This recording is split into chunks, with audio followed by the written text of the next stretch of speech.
This is why you should respect every bite of food you eat, because behind every meal is a life that gave up freedom so you could keep yours. In a farm where steel cages outnumbered trees lived a hen named Nora. She was born not from a mother's warmth, but from a machine, hatched in rows, cataloged by barcodes, and placed into the system before she ever saw the sky. No one asked her name. No one cared what she would become. Her worth was measured in eggs per day.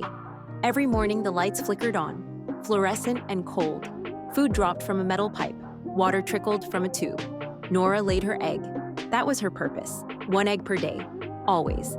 She didn't question it at first. Next to her lived June, an older hen who once whispered stories of open fields and green grass. Nora didn't know if those stories were real or invented by a tired mind, but she listened anyway. It gave the cold night some color. But one day, June stopped laying. And the next day, June was gone. No goodbyes, no explanation, just silence. The others turned away. Everyone knew what it meant. If you stop laying, you disappear. Nora grew quieter after that. Her body ached from stillness, her feathers thinning from stress. But she kept laying, even when her legs trembled. She believed that maybe, just maybe, if she kept producing, they would let her stay. But the silence began to weigh on her. One night she dreamed, not of fields or freedom, but of simply walking. Just walking. Without walls, without cages. She woke up crying, though no one could tell. Hens weren't allowed emotions, only output. Then one morning, something changed. Her body resisted. She tried, strained, but no egg came. She panicked. She knew what that meant. The worker came by, marked her cage with a red cross. Her heart pounded. That evening they came, not just for her, but for every hen whose cage bore the same mark. One by one, they were taken out, carried toward the back of the building. There, a red pickup truck waited silently. No hen had ever come back from that truck.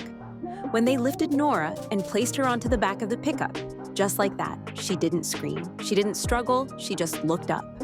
And that's when she saw it. The sky, the real sky, not the ceiling lights. Not the fake daylight from bulbs, blue, endless, pure. The wind brushed her feathers. Her chest rose as she inhaled air that wasn't recycled or conditioned. And though she was too weak to run, too broken to fly, she stretched her wings just once. It didn't matter that she would never see it again. She had seen it. She had known it was real. And in that moment, before the truck door closed again, she whispered to the world that never listened, "I was more than what I laid." They wouldn't remember her name, but she had one. She was Nora, and she had dreamed even in a cage.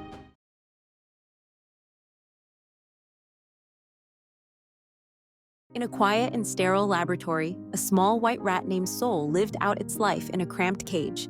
Soul had never seen the sky, never smelled the fresh scent of earth. The world it knew consisted of bright fluorescent lights, the cold hum of machinery, and the pungent scent of alcohol in the air. Every day, the scientists would open the cage, take Soul for experiments, inject it with various substances, and measure its reactions. The pain was often excruciating, leaving Soul barely able to squeak. But no one cared. To them, Soul was merely a test subject, a tool for their research. Despite the constant suffering, Soul never resisted. It didn't fight back. It simply waited. There was a tiny flicker of hope deep within its heart, hoping that one day someone would see that it, too, had a soul, a desire to live, not just exist. Then one day, a new intern named Tom came into the lab. Tom was fresh, bright-eyed, and full of enthusiasm. As he moved around the lab preparing for his tasks, something caught his eye. He noticed Soul, its eyes different from the others. There was something human in them, a quiet desperation that pulled at Tom's heart. Soul wasn't just a rat. It was a living being with a story to tell. Tom felt an immediate connection. Each day, he would talk to Soul softly, bringing it little treats like small bits of fruit or crumbs of cookies. The rat began to respond, eating from his hand, its tiny paws trembling with gratitude. Tom, who had been questioning the ethics of the experiments for days, began to doubt the rightness of what he was doing. Was it truly right to cause this creature pain, even in the name of science? Night after night, Tom lay awake, troubled by the question. Could he continue working in a place where animals suffered? Eventually, the answer came to him. He couldn't. One quiet evening, after everyone had left, Tom made a decision. He opened Soul's cage, placed the rat in his pocket, and snuck out of the lab. His heart raced, not only from fear of being caught, but from a newfound sense of courage. Tom took Soul home, setting it free in his backyard. For the first time, Soul ran across the grass, felt the dirt under its paws, and saw the vast sky above. It was a simple act, but it was everything. It was freedom. As Tom watched Soul play under the warm sun, chasing leaves and exploring the yard, and in that moment, Tom knew that he had done something meaningful. He had given Soul the one thing it had always wanted, the chance to be free.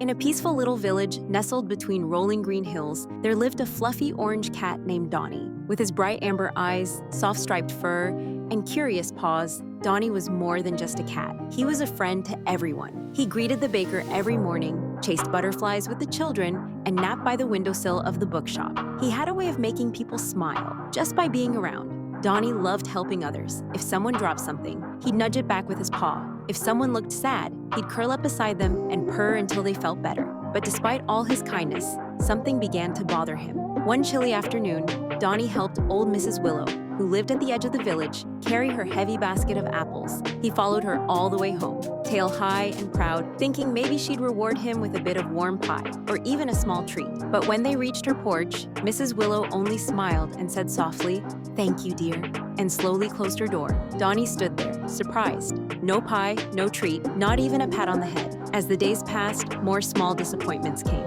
He helped a little boy find his lost toy, but the boy ran off without even noticing. He shared a fish with another hungry cat, but that cat never thanked him. Donnie began to wonder, is kindness really worth it if no one even notices? So, little by little, Donnie stopped trying. He walked past the bakery without a purr. He ignored the children's playful calls. He curled up under the old oak tree, watching the world go by with tired, confused eyes. Then one gray morning, a cold wind swept through the village. Donnie didn't feel well. His body was heavy, and he hadn't eaten. He curled up tighter under the tree, hoping the ache would pass. But it didn't. He felt weaker with each hour. That evening, as the sun dipped low, something unexpected happened. One by one, familiar faces appeared. The children arrived first, their arms full of blankets. "We missed you, Donnie," they cried, tucking the fabric gently around him. Next came the baker, with a small bowl of warm milk. Then Mrs. Willow, carrying a soft scarf and placing it around his neck. Even the cat he once shared fish with sat beside him, purring softly. Donnie's heart stirred. He looked around, confused and overwhelmed. Why are you all here?" he asked weakly. "I haven't been kind to any of you lately." Mrs. Willow sat beside him and smiled. "Donnie, kindness doesn't disappear just because it's quiet. It stays with people. You gave so much of your heart to this village, and now, when you need love the most, it's simply finding its way back to you." Donnie's eyes filled with tears. For the first time in days, he felt warm. Not just from the blankets, but from something deeper. That night, under the stars and surrounded by love, Donnie made a promise to himself to give without expecting, to love without keeping score, and to never forget that even the smallest act of kindness can echo louder than we think. From then on, Donnie became even more than the village cat. He became the heart of the village, a quiet reminder that kindness, though often invisible, is never wasted.